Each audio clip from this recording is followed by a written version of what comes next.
Welcome. You're watching our special broadcast on the day when white smoke was finally seen over Bombay House. The Tata Group has selected a head to replace Cyrus Mistry, who was removed in a controversial exit towards the end of last year. Ratan Tata had taken over as interim chairman, but now the Tatas have announced that N. Chandrasekaran, the low-key head of Tata Consultancy Services or TCS, is going to be the chairman of Tata Sons. That announcement was made earlier this evening after a board meeting of the Tata Group at Bombay House. Now, Mr. Chandrasekaran is someone who's seen as the quintessential Tata insider. He joined the group in 1987 and he's been with the group, with TCS in fact, since then. He's been CEO of TCS itself since 2009 for almost 8 years, before now heading the entire conglomerate. His decision is being seen in some ways as a conservative approach by the Tatas, who instead of casting the net wide and looking for somebody from outside the group, have decided to play it safe and have gone with someone who's very much part of the Tata Parivar.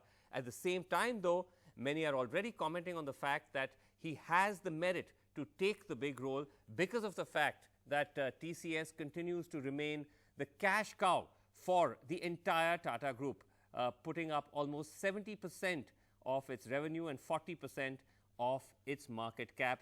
But could this also be what some are saying is the Cyrus effect, that given the huge controversy surrounding the exit of Cyrus Mistry, the charges he made about how Ratan Tata didn't allow him to function, would the succession have been possible? Would the selection committee have been able to find somebody from outside the Tata Group who would have come in, given the kind of adverse publicity surrounding the Tata Group, and could that also have been a factor leading to the elevation of N. Chandrasekaran? Mr. Chandrasekaran himself has just come out with a statement just a short while ago, and we'll start putting up those details for you on the screen, where he said pretty soon after he was appointed, he says that he's extremely humbled and honored to be chosen to lead a truly great institution that occupies a unique position in the hearts of the people.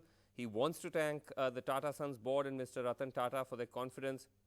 And he also says that at the Tata Group, we are at an inflection point. I'm aware that my role comes with huge responsibilities. It will be my endeavor to help progress the group with the ethos, ethics and values that the Tata Group has been built on. We'll get you views of experts in just a second, but first let's listen to what Ishat Hussain, who's one of the top executives at Tatas, had to say after that board meeting about the appointment of Mr. Chandrasekaran. It's unprecedented, if I can say so, and we'll deal with it. It will have to be dealt with, you know. We can't get overwhelmed by it. We'll have to deal with it. Shareholders are very important constituent of the stakeholders, of the shareholders.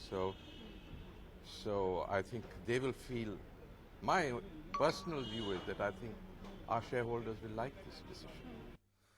So will Mr. Chandrasekaran now be able to shake off the cloud hanging over the Tata Group and be once again able to restore some of the credibility that was questioned in this period, and also steer it through these challenging economic times? I am joined by Suhail Seth from Mumbai, close confidant of Ratan Tata. Also joining me is Mohan Guruswamy, journalist and someone who is the founder of the Center for Policy Alternatives.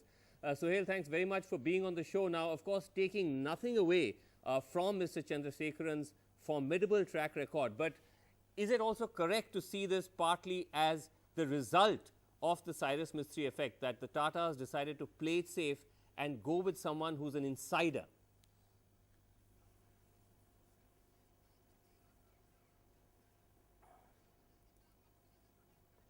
I think the Tatas played correct.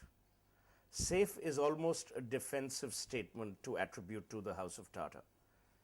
As you rightly said, and if you see Chandra's statement, the one word that he's used in the statement is ethics. The other word he's used is ethos. You know, people have to understand, Vasu, that House of Tata is not a business conglomerate like you and I know it. It is a way of life. It is a trust. It is reposition of a legacy. And most importantly, like Ratan Tata did when he led the group, it's about giving back to the people with probity. I don't want to go into what happened. A lot of mud was flung, a lot of things were said, all of which untrue. Did you see any response from Ratan Tata? You know, sometimes when grace meets inelegance, you know the difference. I think what the House of Tata has done is it's chosen a man who's deeply rooted in the values of the House of Tata, who believes in competence. The House of Tata has recognized meritocracy as they always do, but most importantly, continuity with compassion. It's not about ego. If you see the way Chandra has addressed his statement, he thanks the board, he thanks Ratan Tata for the confidence. He uses words like humbled and honored. Yes. Only people who are deep-rooted in the Tata tradition use these words. Other CEOs would say, I'm willing to take on the challenge. I want to do this, I want to do that. Sure. In the House of Tata, it's never the I, it's always the we. But it's never about individual leadership, it's about custodianship.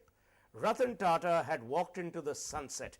He had no reason to, no desire to come back. He was compelled, not because he wanted to, the board wanted him to. Why? Because we didn't want the legacy to be swept aside. A legacy based on only one word, and that's called trust. Okay, let me just get Mohan Guruswamy also in on this. Mr. Guruswamy, now you wrote a piece around the time when the Tatas were in turmoil after the removal of Cyrus Mistry, and you pointed out that this was an almost a conflict between somebody who was trying to, though he was very much also part of the extended Tata Parivar, as it were, but he was trying to shake up the system. But then you had this influence of the patriarch, which he says he found restrictive. The same question to you. Do you think that this was one of the reasons why the Tatas also had to opt for someone who's an insider? How many big-name external CEOs would have wanted to come in at this time? And also, do you think that that Mr. Tata will once again retreat and allow Mr. Chandrasekaran to function, or is that banyan tree-like shadow always going to be falling over Bombay House? For a start, Srinivasan, Chandrasekaran is not a typical Tata man. He's very interesting. He's from outside the family. He's outside from the Parsi community. He is That's true. From middle class, Tamil Nadu background, born in Namakkal, went to local colleges, the engineering college Yes. in Coimbatore and all that. And this is the only company he came to, TCS, I think in '87, and has been there for 30 years. And certainly a remarkable man to rise in a company, in a group, which, he didn't have the cultural background. Because Tata had all this, elite and, upper class people out there, from TCS and all that, he's a very interesting person. So to that extent, he's an outsider. Maybe he has the kind of background and he has also has the track record, which might just allow him to do a great job in Tatas. But having said that, the overhang of the past must not stand on him. Right. And that is there. Ratan Tata has been the head of Tatas for a long time, and there's a lot of controversy about some of the things which happened during his tenure and some of the things in which he seemed to have been involved. And that should now be allowed to go, and and that should not fall on Chandrasekaran. Chandrasekaran should pick up from what happened to Cyrus Mistry and learn lessons from what happened to Cyrus Mistry. The fact is that as long as Ratan Tata is there, Yes.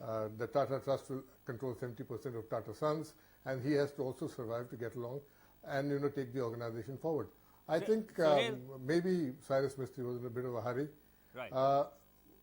but I think Chandrasekaran probably is low-key enough to be able to take it. And I'm very interested in this. This is like the rise of MS Dhoni to become Indian captain, man from Ranchi, from backwaters, backwoods, comes in and takes the Indian team to greatness. Maybe Chandrasekaran is the man. No, that's true. I mean, you're absolutely right to say that he is the classic low-key, small-town person who's literally made it to the top by dint of sheer effort. But Suhail, I want to ask you that, do you think that Mr. Tata will now fully withdraw and allow Mr. Chandrasekaran full reign? or is it impossible for him, someone like him, to fully let go of what he would see as his legacy?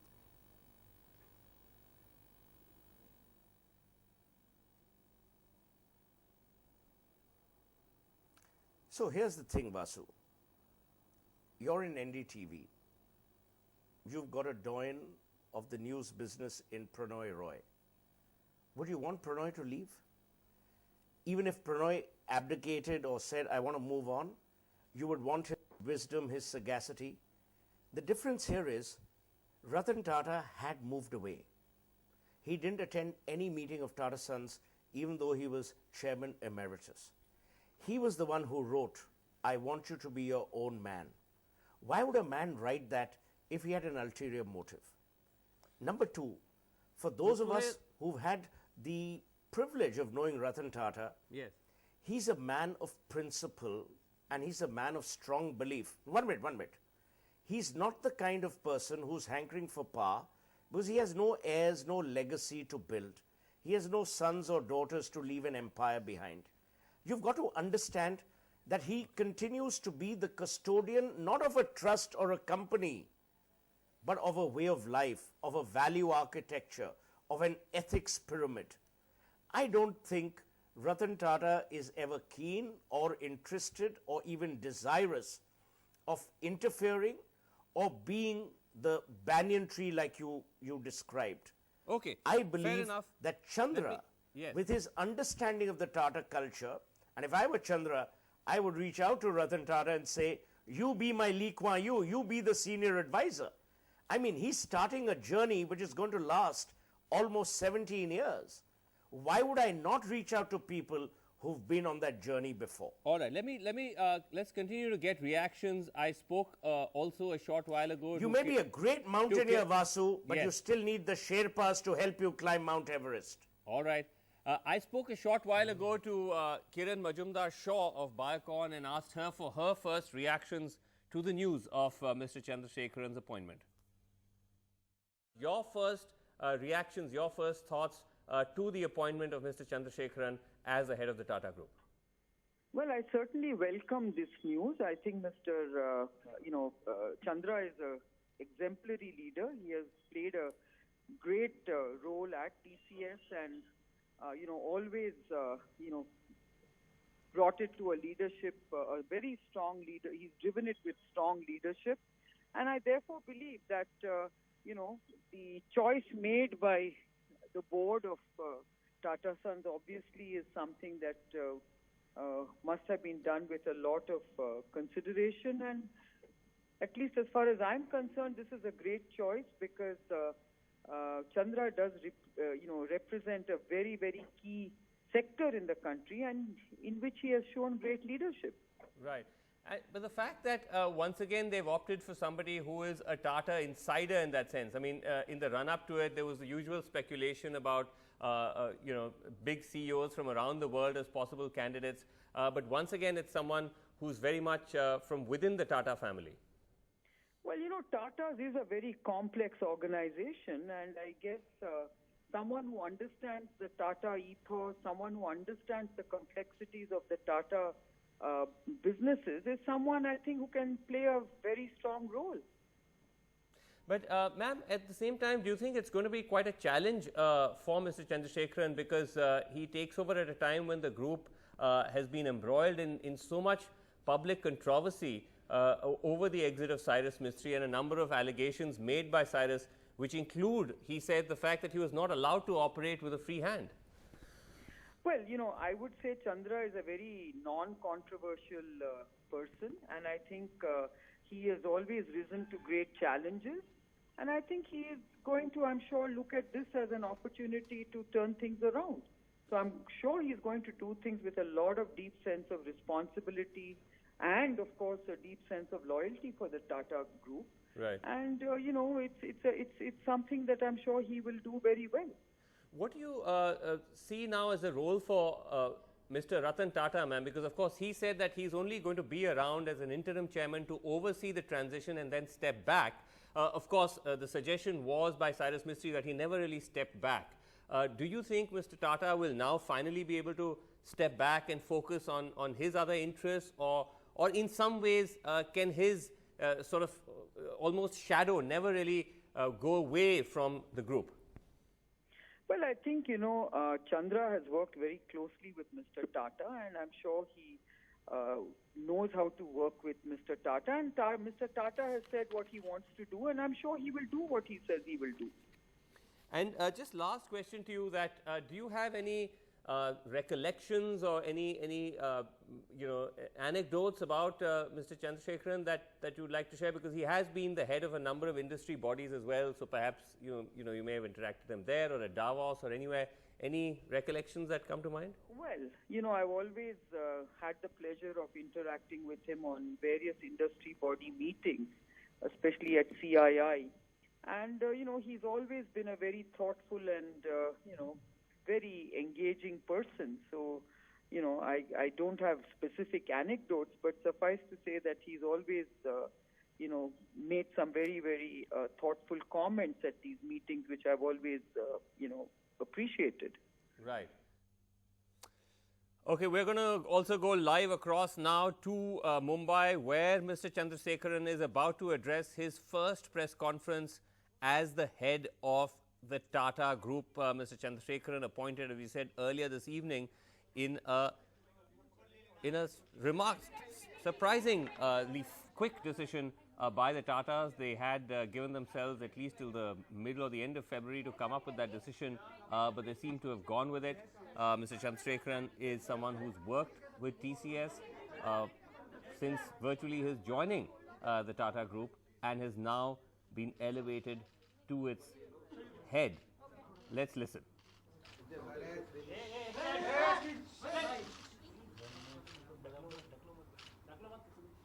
It is a huge honor and privilege to be appointed first to the board of Tata Sons and now to be chosen as the chairman of Tata Sons. It is a rare privilege and it is a huge responsibility. The Tata Group is a historic group. You can say many things about the group. Pioneer, is in multiple businesses,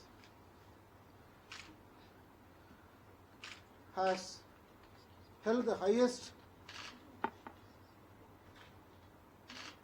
importance to running businesses with ethics, ethos and values. But most importantly, the group is in the hearts of so many people all over the country. They touch people nook and corner of the country, and the common man always says, "Oh Tata, hamara company hai." So it is that kind of a heritage that makes it such a special group. There are always business challenges. There are always ups and downs. But over the last 150 years, the management teams of different companies, very tall leaders, so many of them, not only at the Tata Sons level, but at the group company levels, whether it is Tata Steel or Tata Motors or any of the other companies. I've had phenomenal leaders who have contributed to making the group what it is today. Well, I feel very honored. I also feel overwhelmed, because I don't think anyone can easily get into this job. This position requires several leadership qualities and compassion. And I feel I will grow into this role over a period of time. It is a responsibility that requires binding the group together. The three-tier structure, the phenomenal work that Tata Trusts have done very silently over a century in contributing to the society. The Tata Sons, which has pioneered businesses and has stood by the operating businesses, and good times, and more importantly bad times, and the operating companies. We all have a purpose, and I look forward to working with everybody, building relationships, and not only to drive business performance, but to bring that business performance and create the shareholder value, which is fundamental with the ethos and the values that the group is known for. And I will need a lot of support. It is never a one-man's job, and it will be a collective leadership. And I will reach out to everyone, including you all, whenever help is required. And thank you so much, and I wish all of you a very happy New Year. And also, through this message, I would like to reach out to the larger Tata Group and Tata Group employees, especially not only TCS employees, but the employees of all other companies, that I am really privileged to have the opportunity to be with them. And finally, I would like to show my gratitude for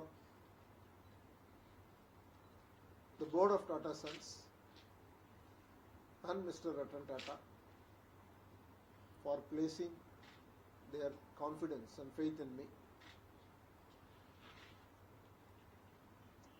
to lead this group. And I also want to thank the business community, the several tall leaders who have been very supportive and giving their affection and appreciation through messages to me and also through the media. And I will need all of their support as well. And thank you so much. Thank you so much.